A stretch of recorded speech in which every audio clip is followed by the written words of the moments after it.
All right, so we'll go ahead and get started with that. Thank you all for joining. My name is Josh Singer. I'll give you a little background about myself and about this course.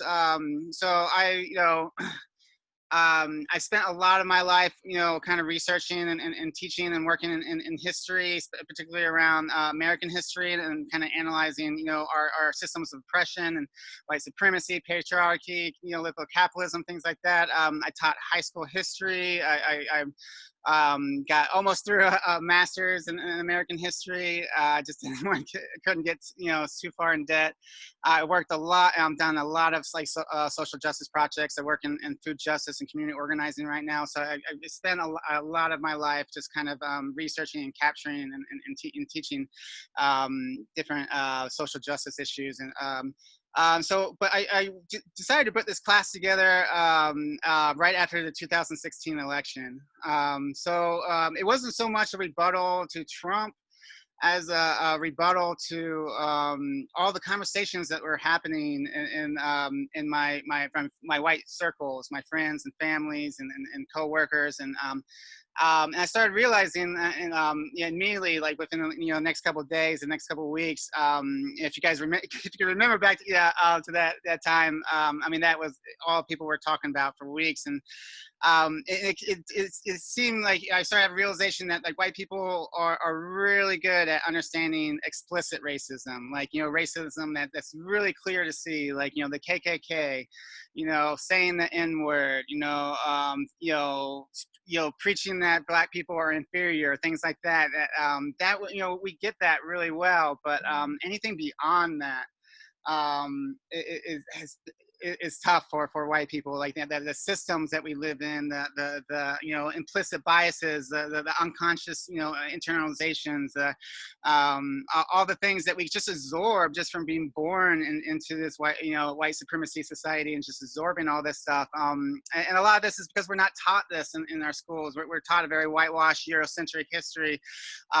We don't talk about these things when we were growing up in our communities. So I wanted to kind of I wanted to do a research project. My daughter was born right around when Trump was elected, so I couldn't really be that active in a lot of initiatives. So I thought it would be great to kind of just pour myself into a research project that I could do at home. So I thought I'd just research and map out all the different forms of racism beyond explicit, thinking that this was just going to be I was going to spend a couple months researching and then teach a couple classes, and it just it just blew up into just one rabbit hole after another. And that's the thing about like being woke is such a silly concept. Like every time I feel like I'm woke, I thought I was woke back then, and then you learn something new, and then you're like, man, I was not woke, but now I am. And then you learn something new, so it's just like that feeling where it just blew up, and every time I learned about something new, it just opened up dozens of other ones. And I ended up spending about 3 years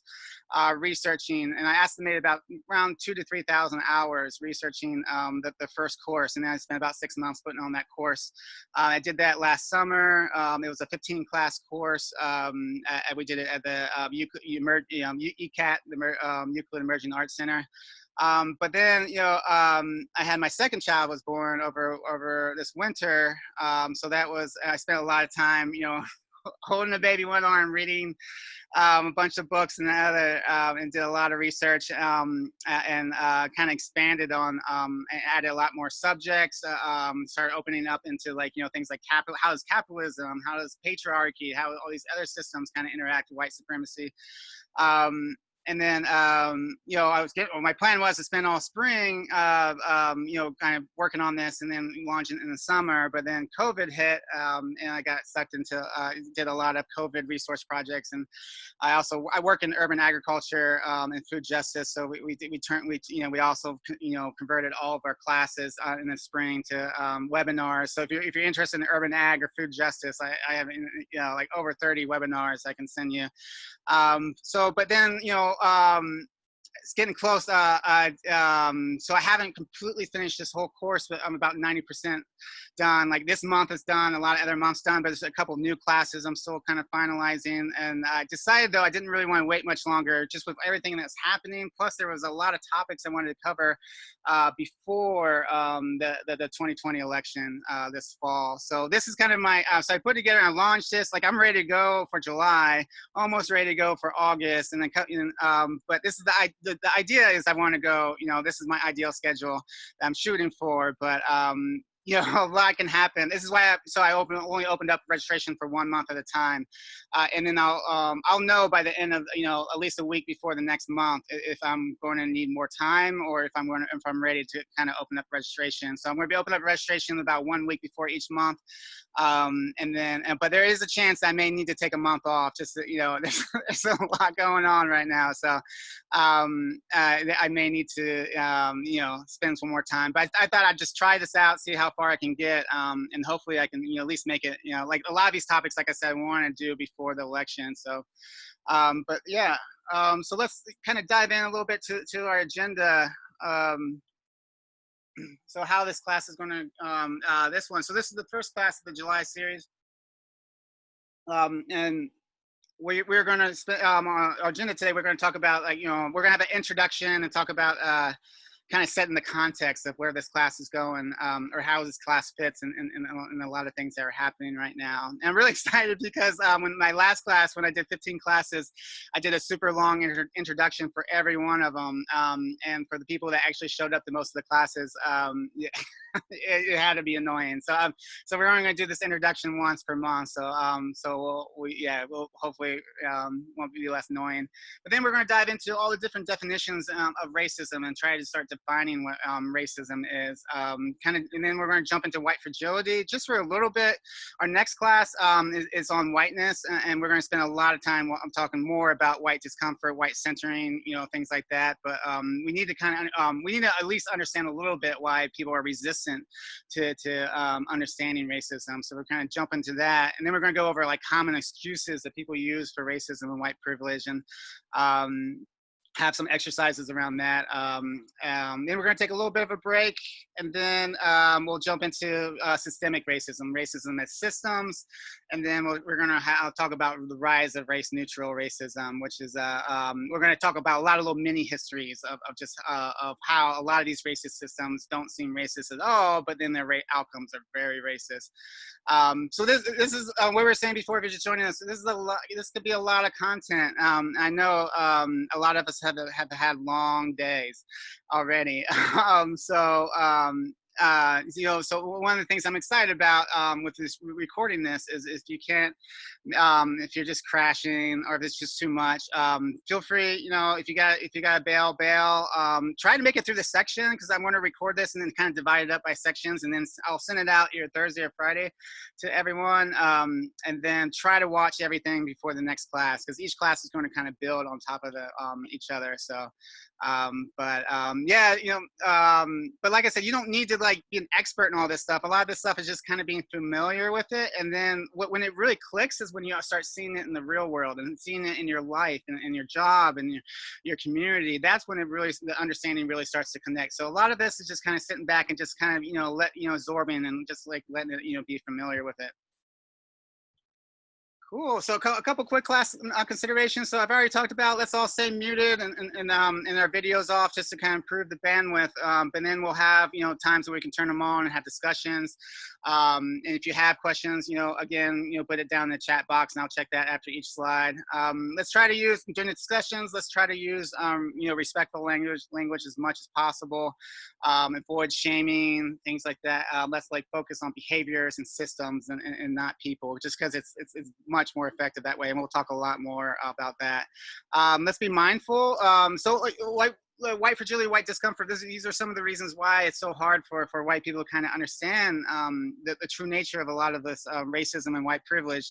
A lot of times, we're going to talk about things, and you're going to have like reactions, and you're going to have, like, feel some discomfort. Be mindful of that. That's the first step of really understanding the internalizations that you have. It's just understanding, like, when, if you get a reaction when someone's talking about police brutality, or you want to say the same thing, that's important. Just being mindful of that is a huge first step. And then from there, you're able to, over time, can kind of process what's behind that, and how that was absorbed. So just being mindful of that.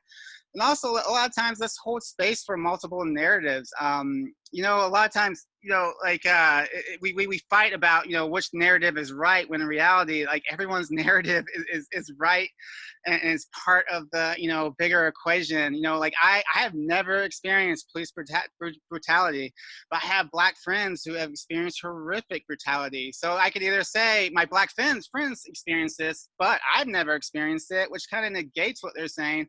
Or I can say my Black friends have experienced police brutality, and I have never experienced it, which is part of a bigger, that's telling the bigger story of racism and white privilege.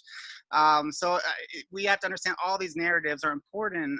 So let's not try to argue against people's experiences. Let's just make room to, for everyone. And the last part, so we are going to have discussions and things, but one of the biggest, well, my hope is to have a clear, recording that I can send to everybody. So I want, so if there are, we're having discussions, and they, and they're going to, take up more time than we have, or if it's going in a bad direction, or I may, I may table a lot of these discussions, until we take a break, or until, the end of the class, or until we on our fourth, Wednesday of the month, we're going to have group discussions and activities and things. So we may table that for, so we can have a bigger, more intentional conversation around that. So I just give me a heads up. I may table conversations, and even, like, sometimes, like, a lot of anti-racism work, they're starting to segregate these, with white groups and Black groups, because a lot of times white people, in order to process our internalizations, we got to bring up a lot of bad things that can, traumatize non-white people. So we need to. So a lot of times too, I may, table that and then talk to you one-on-one, or figure out better ways to kind of do that. So so just giving a heads up on that. And then, so a lot of these presentations are, there's an enormous amount. Most of my presentations, it's not so much that I'm trying to, like, tell you all new information. I'm trying to kind of promote all the great resources and information and things that are happening right now. There's so we're going to watch lots of videos, or read a lot of memes, a lot of social media memes and quotes. We're going to, read some book quotes and things like that. And it's really important, like, with this stuff, I want to be very intentional with this material, because all this material belongs to people, so I want to be very intentional about this. One is, I never want to, I don't ever plan on making a profit off of anyone's, content that they created off of this course. I'm not going to use this course to kind of get, better position for it or anything like that. I want to respect that. I never want to misrepresent this intent. I'm not going to post a video so we can tear it apart. I want all the resources that we're going to share. They're made to be shared. They're pulled from YouTube. They're pulled from social media. They're pulled from, books that are meant to, like, be shared and to educate people. So I'm going to do my best to not misrepresent what that media is. And if anyone ever has a problem, any person that owns some of this media has a problem, without questions, I'll remove that media, and I'll re-record anything that covers that. So, and I'm asking everyone to do the same. I want, a great part about this course is, I want you all to share these, these resources and this content and these videos and things with yourselves, your families and friends. But if anyone's going to, like, put a book together and make a bunch of money, you got to get permission. Like, you can't. Yeah, this is not our own. The people own this content. So just want to give that heads up and ask everyone to respect that. And at the same time, a lot of these content it's so important to have content creators. Have these people that can create this content, this amazing anti-racism and social justice content. this is the kind of stuff that moves people, you know, that changes our country, and like it's so important to have these people. At the same time, these people are, most of them are not getting paid. Most of them are dealing with enormous amount of emotional labor creating this content, especially like, I mean, these awesome quotes that we share. A lot of times, the people who create this stuff have to deal with an endless amount of racist comments and just crap thrown at them for making this stuff. So if you feel like, I mean, this is a free course, but if you feel like it, you know, there's monetary value in it, or you feel like these quotes in these videos have value to it, go to these people's, you know, pages and donate to them, you know, especially monthly donors. And monthly donors are what makes change happens. I mean, one-time donors are great, you know, but monthly donors are fantastic. Or buy their books, or sign up for, you know, their workshops and things like that. Usually if you go to their Instagram or Twitter, you can find always mispronounce it, Patreon page, and you can actually, you know, you could donate to them directly or things like that. So definitely, if you're looking for ways to, like, you know, to use your money for, you know, affect change, this is a great one, because I mean, there's just so much great content out there. All right, I want to start out this class with what we call a native land acknowledgement, and this is something that's you might have already heard before. You might have heard people start their public meetings or workshops or events with. Hopefully, we'll be hearing a lot more of this. There's been a push, particularly by the U.S. Department of Art and Culture, who just created what's called Honor Native Land, a guide and call to acknowledgement. They've made a guide to kind of help with native land acknowledgement. But this is important because we have to understand, like, we're going to be talking about a lot of big systems today, about like white supremacy and things like that. And a lot of that, the roots of all that, really go back to colonialism. I mean, really go back to kind of like Europe in the 1500s, with like feudalism and the rise of capitalism, which was, we're gonna have a whole class on, you know, kind of mapping that whole history out. But a lot of capitalism was, people were revolting against feudalism, but a lot of capitalism was kind of that counter-revolution that was created the system on making a lot of wealth from exploiting labor and land, which is not the first system to do that, but it's a very efficient system, especially paired with a lot of the feudal systems at the time that were happening. And when they reached their limits, they started, you know, opening up and you know, and creating what we call colonialism. They start exporting these feudalism and capitalism systems in like plantation, you know, form of plantation, you know, systems, slave systems, things like that. They started exporting this, you know, all over the world to make an enormous amount of wealth through just some brutal means, like, you know, genocide, ethnic cleansing, you know, enslavement, you know, things like that. But I mean, at the time, I mean, they couldn't just, like, you know, say they're doing that. Just, they couldn't just say they're making a lot of wealth off of killing people, enslaving people. So instead, they created race and racism, and this idea that a lot of anti-Black and anti-Indigenous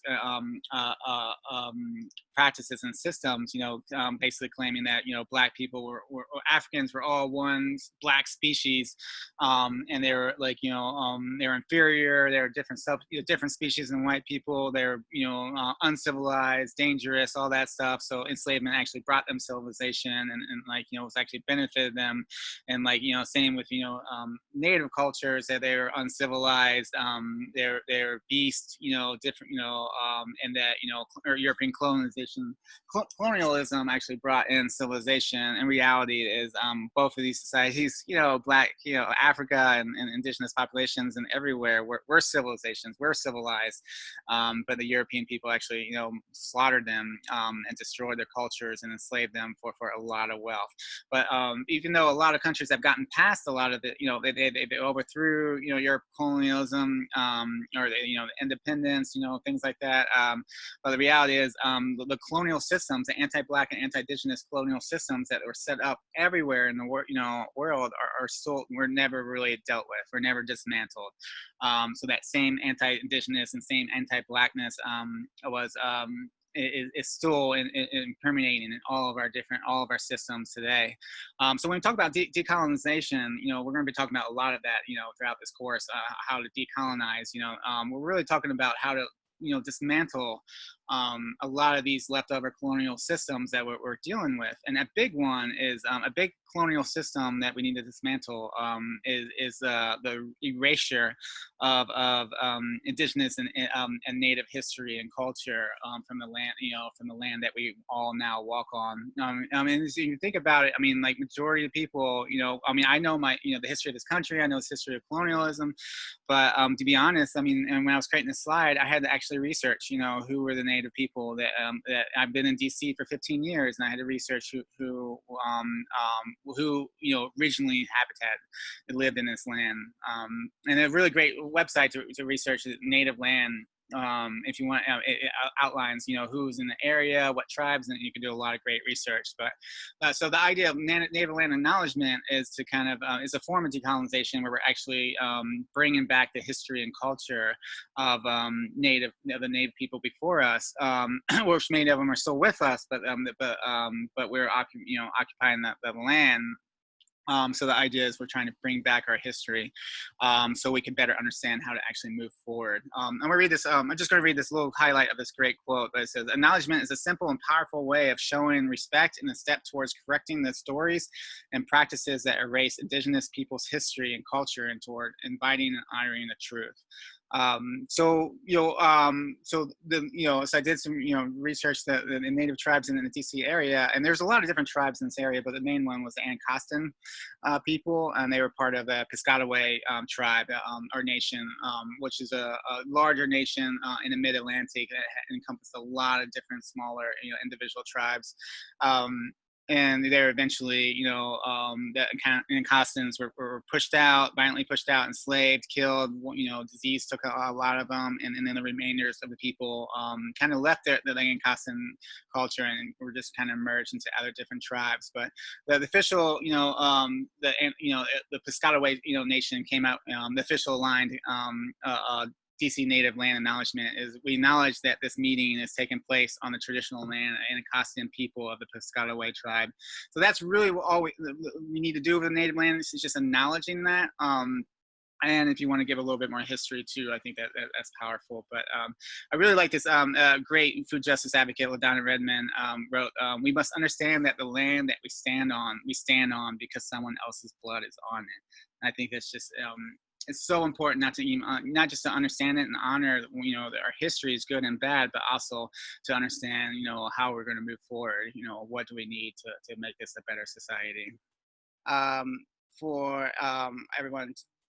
So we did a sound check, and it seemed to be working with everyone on the sound. But if not, just text me in the text box, and we'll try some things out. And we'll see. Before I begin this morning, I'd like to recognize the Algonquin Nation, on whose traditional territory we are gathering. We acknowledge them as the past, present, and future caretakers of this land.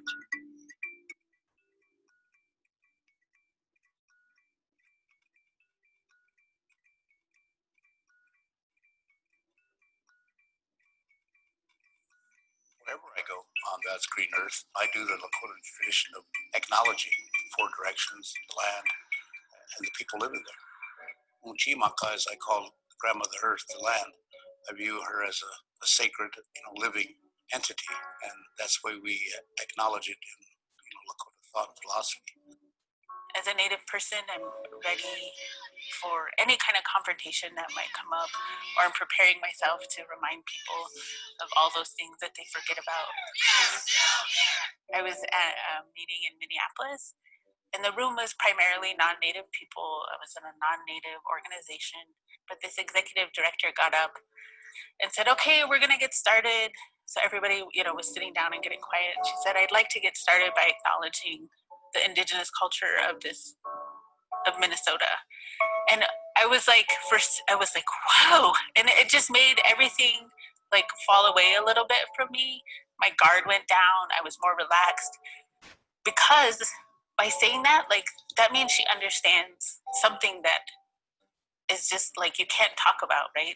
It just relaxed me as a minority, as a woman, and as a Native person. Like, it just like pulled away this layer that's always there. It was super cool. We're at a time where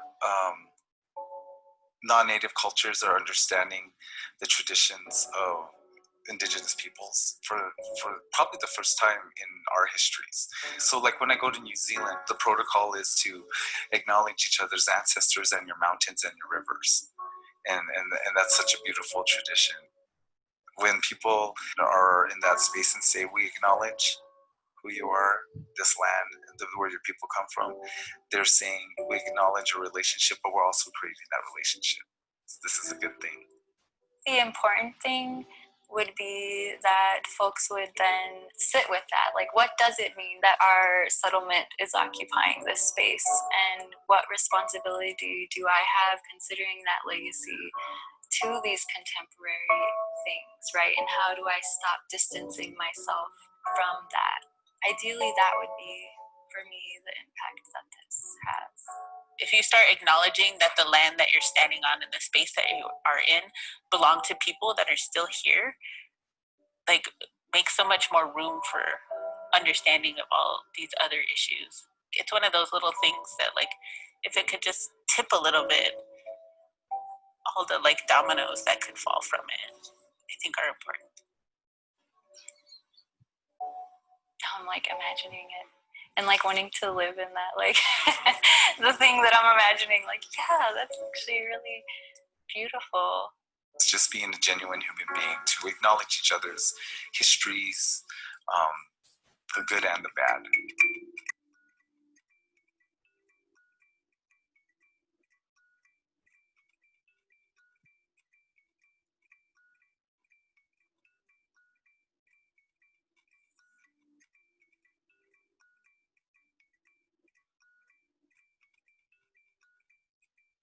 Right. In the next context, I kind of want to talk a little bit about how this class kind of fits to. It's just talk a little bit about just what's been happening in the last couple of weeks, and I mean, we're at this point, the international uprisings against police brutality and white supremacy. They're just I think it's important we understand that we need to stay laser focused on on campaigns like defunding the police and investing into these communities, but also we need to realize that we need to realize that this is part of something bigger. I was talking about, the colonialism. I was reading about, in Australia, they're having these huge Black Lives Matter movements and marches, and I'm sure they care about George Floyd, but they're not necessarily marching particularly for George Floyd, but they're marching for the same things. The indigenous population, the Aborigine population is a minority, a small part of the population in Australia, but but they are the majority of the people that experience police brutality. So that is because of that anti-Black and anti-indigenous racism that's just been exported everywhere and been ingrained in our system. So we need to understand that this is bigger. That how big this is and how it fits into our history. So I want to read two quick quotes that I felt like did a really good job capturing that. One was from Ta-Nehisi Coates from this book, Between the World and Me, which is a fantastic book if you haven't had a chance to read it. But the truth is that the police reflect America in all of its will and fear. And whatever we might make of this country's criminal justice policy, it cannot be said that it was imposed by a repressive minority. The abuses that have followed from these policies, the sprawling carceral state, that random detention of Black people, the torture of suspects, are a product of the democratic will. And so to challenge the police is to challenge the American people who send them to the ghettos armed with the same self-generated fears that compel the people who think that they are white to flee the cities. And the second one I want to read, this is more, this one came out very recently from Jon Stewart. I think it was an interview with Rolling Stones, I believe. But he said, the police are a reflection of a society. They're not a rogue alien organization that came down to torment the Black community. They're enforcing segregation. Segregation is legally over, but it never ended. The police are in some respects a border troll, and they patrol the border between two Americas. So I really I really like these two quotes just to kind of frame like what what it is that's happening. It's not just these localized. A lot of people, I hear the words knee-jerk reaction. This is a knee-jerk reaction. This is not a knee-jerk reaction. This is something that people have been fighting against for centuries. So I have this another really great video. I don't know if anyone's seen that, Trevor Noah, when he gave his speech about the social contract. And it's actually a long video. I edited some of it. I try to keep most of the videos down to at least a couple minutes to 5 minutes. But I think this one is 7 minutes. But I'm going to play this really quickly, and then we'll have a little time to kind of discuss.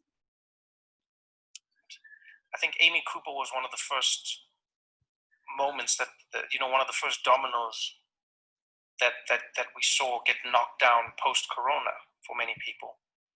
And that was a world where you quickly realize that while everyone is facing the battle against coronavirus, Black people in America are still facing the battle against racism and coronavirus.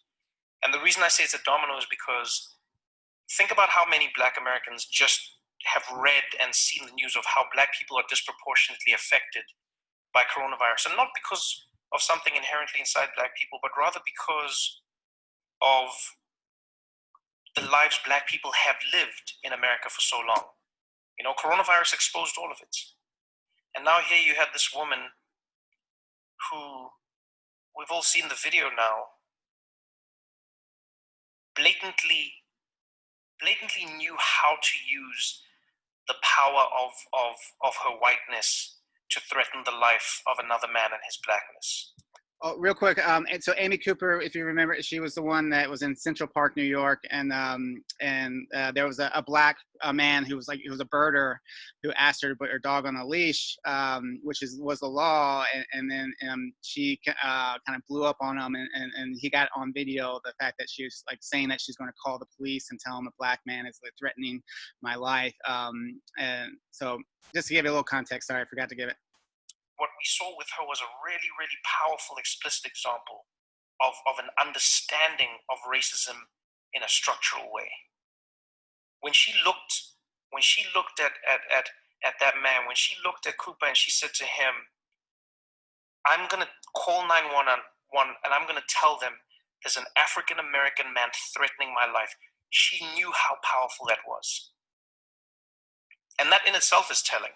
It tells you how she perceives the police. It tells you how she perceives her perception or her relationship with the police as a white woman. It shows you how she perceives a Black man's relationship with the police and the police's relationship with him. It was powerful. Because so many people act like they don't know what Black Americans are talking about when they say it, and yet Amy Cooper had a distinct understanding. She was like, oh, I know that you're afraid of interacting with the police because there is a presumption of your guilt because of your Blackness. I know that as a white woman, I can weaponize this tool against you. And I know that by the time we've sifted through who was right or wrong, there's a good chance that you will have lost in some way, shape, or form. And then the video of George Floyd comes out. And I don't know what made that video more painful for people to watch. The fact that that man was having his life taken in front of our eyes, the fact that we're watching someone being murdered by someone whose job is to protect and serve, or the fact that he seemed so calm doing it, Oftentimes we always told that police feared for their life. It was like a threat. And you always feel like an asshole when you're like, you didn't fear for your life. Why did you fear for your life? How did you fear? But now more and more we're starting to see that it's like, no, it doesn't seem like there's a fear. It just seems like you can do it, so you did it. There was a Black man on the ground in handcuffs, and you could take his life, so you did, almost knowing that there would be no ramifications. When riots happened, that for me was an interesting culmination of everything. I saw so many people online saying, these riots are disgusting. This is not how a society should be run. You do not loot and you do not burn and this is not how our society is built. And that actually triggered something in me where I was like, man, okay, society. But what is society? And fundamentally, when you boil it down, society is a contract. It's a contract that we sign as human beings amongst each other. We sign a contract with each other as people, whether it's spoken or unspoken, and we say, amongst this group of us, we agree in common rules, common ideals, and common practices that are going to define us as a group. That's what I think a society is. It's a contract. And as with most contracts, the contract is only as strong as the people who are abiding by it. But if you think of being a black person in America who is living in Minneapolis or Minnesota or any place where you're not having a good time, ask yourself this question when you watch those people: what vested interest do they have in maintaining the contract? Why don't we all loot? Why doesn't everybody take? Because we've agreed on things. There are so many people who are starving out there. There's so many people who don't have. There are people who are destitute. There are people who, when the virus hits and they don't have a second paycheck, already broke, which is insane, but that's the reality. But still, think about how many people who don't have, the have-nots, say, you know what, I'm still going to play by the rules even though I have nothing, because I still wish for this society to work and exist. And then some members of that society, namely Black American people, watch time and time again how the contract that they have signed with society is not being honored by the society that has forced them to sign it with them. When you watch Ahmaud Arbery being shot and you hear that those men have been released, and were it not for the video and the outrage, those people would be living their lives, what part of the contract is that in society? When you see George Floyd on the ground and you see a man losing his life in a way that no person should ever have to lose their life, at the hands of someone who's supposed to enforce the law, what part of the contract is that? And a lot of people say, well, what good does this do? Yeah, but what good doesn't it do? That's the question people don't ask the other way around. What good does it do to loot Target? How does it help you to loot Target? Yeah, but how does it help you to not loot Target? Answer that question. Because the only reason you didn't loot Target before was because you were upholding society's contract. There is no contract if law and people in power don't uphold their end of it. George Floyd died. That is part of the reason the story became so big, is because he died. But how many George Floyds are there that don't die? How many men are having knees put on their necks? How many Sandra Blands are out there being tossed around? It doesn't make the news because it's not grim enough. It doesn't even get us enough anymore. It's only the deaths, the gruesome deaths that stick out. But imagine to yourself, if you grew up in a community where every day someone had their knee on your neck, where every day somebody was out there oppressing you every single day.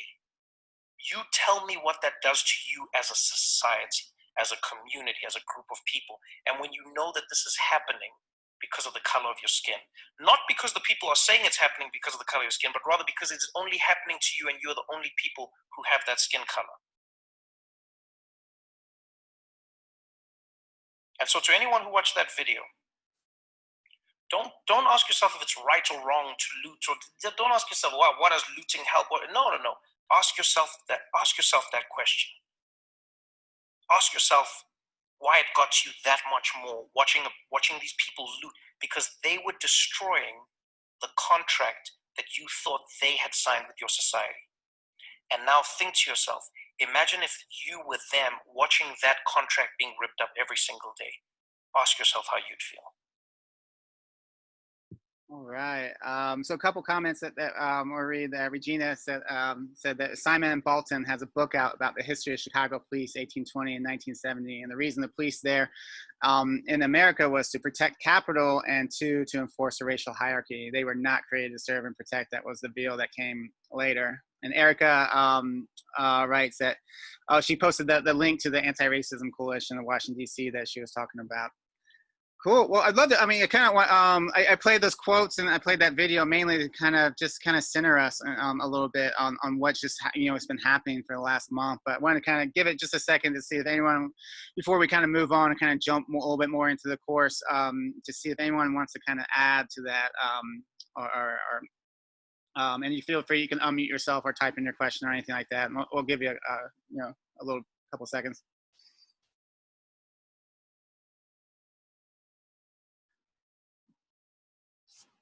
Right. Well, we'll have lots more time to talk to as well. So I'm going to, so that kind of brings me to like where, our course and how we're kind of, so this is the schedule to the course. and like I was saying before, we're doing thematic units. We're trying to keep things, relevant as well. And we're going to be recording all these classes as well. And then I didn't list this, but at the end of each month, we'll have we're going to have a group discussion kind of time to kind of dive a little bit deeper and kind of process things a little bit more. Because a lot of times this is a lot of information, and yeah, it helps. Yeah, we're going to try to incorporate some more intentional processing as well. All right, and so I've been mentioning the People School of DC. So this course is a project of the People School of DC, and this is a group of us got together to kind of create this website with two goals. One is there's just so much amazing social justice work and organizations and resources that are happening in DC, and there's so many people that are just not aware of all this like great work. So we on this page we've actually mapped out a lot of different organizations and resources. Like if you want to get involved with like immigration work, then we have a section of all the organizations, not all of them probably, but a lot of them that you can volunteer with, you can follow, you can donate to. If you want to work on racism, you want to work on police brutality, you want to work on homelessness, it's just a great way to kind of find out who's doing what. At the same time, we try to capture a lot of, like, we have a Facebook page where we capture a lot of different like workshops and lectures and activism and things. So if you want to figure out more ways to kind of get involved, and a lot of this content that is on this website. So if you like some of these memes or videos and things, you want to share them, you can find them on the website. But we're always looking for people to kind of help with, make it more accessible. There's a lot of information on the website. It's not very, it's not most accessible. So love people that kind of help. I love people. We want to try to make more mini lessons and shareable lessons and things like that. So definitely, if you have interest, let us know. And then one of the things, so this can be a lot, sometimes is when you're first diving into anti-racism work, and it could be overwhelming. And that's actually like, it could get to the point where you start shutting down and you start, avoiding things and stuff. So we actually created this as it's an anti-racism hierarchy where if you're just new to this and you're trying to figure out where you're at, a lot of times it gives you suggestions. Like if you're new to it, maybe like you just need to work on education, take some anti-racism courses, show up to meetings, don't talk, just like listen to these like, Black Lives Matter meetings and things, and Surge and things like places like that. Believe people's of color's experiences. But also, moving up, when you're ready, you can start participating more in rallies and organizing and fundraising and things like that. And then moving up even more, confronting people, confronting families and friends, taking bystander intervention classes, confronting harassment. And then on top is kind of like the dismantling, where we're actually building policies and working with anti-racist politicians and building community alternatives, policing and stuff like that. So it just kind of gives you these ideas to kind of meet yourself where you're at and then work your way up, when you can. All right, so this is the last video I'm going to play. So there's a lot of videos on this one. A lot of these classes, there's a lot of videos from all these classes, but this is probably the one that has the most videos. But I just wanted to kind of I want to play a quick James Baldwin video, just to kind of set the, for me, it kind of sets the intentions of what we're trying to accomplish with this course. So I'm going to play it really quickly, and then I'll talk a little bit about it afterwards. Comes as a great shock to discover that the country, which is your birthplace, and to which you owe your life and your identity, has not in its whole system of reality evolved any place for you.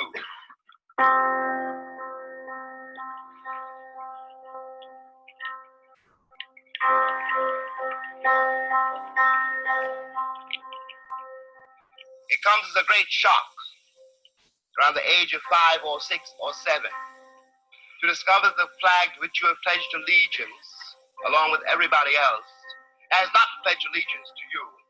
It comes as a great shock to discover that Gary Cooper killing off the Indians when you were rooting for Gary Cooper, that the Indians were you. When I was growing up, I was taught in American history books that Africa had no history, and neither did I. That I was a savage, about whom the less said the better, who had been saved by Europe and brought to America. And of course, I believed it. I didn't have much choice. Those are the only books there were. I am stating very seriously, and this is not an overstatement, I picked the cotton, and I carried cloth.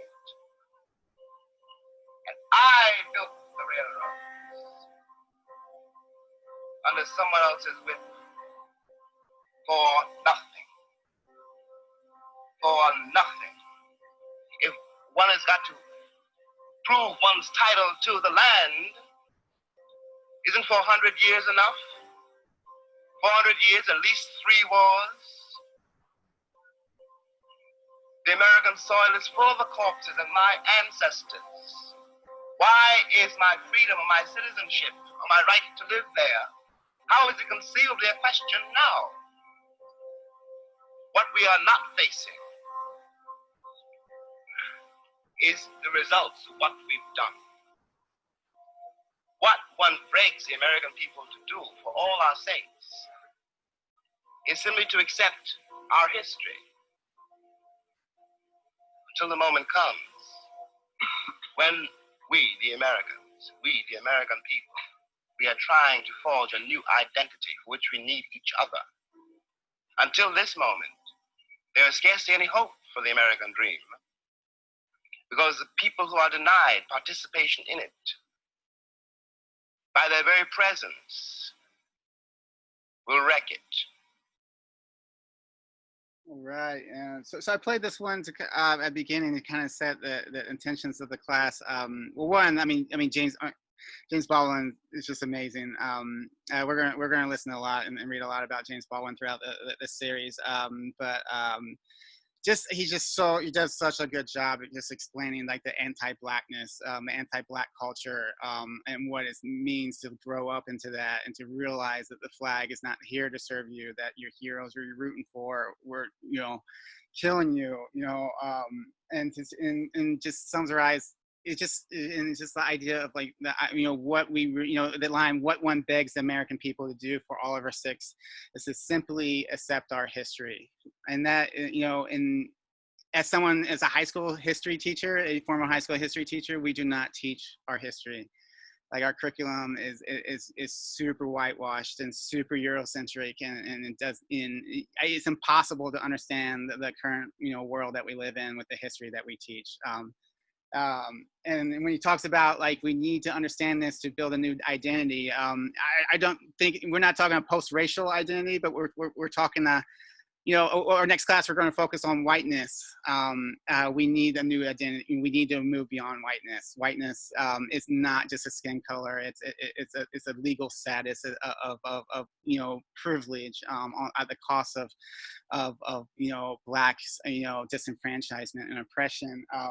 So building a new identity, a new decolonial identity, we need to understand our history so we can move on. And so that's kind of like the intention that I'm trying to set with this course, at least. Yeah, I'd love to see if there's anyone else that has any thoughts or comments on this before we dive into our first section. Yeah, because the breathtaking, powerful. I can't listen to this too many times. So much to unpack. Yeah, he's just. Yeah, James Baldwin is just a genius when it comes to describing what's happening in this country.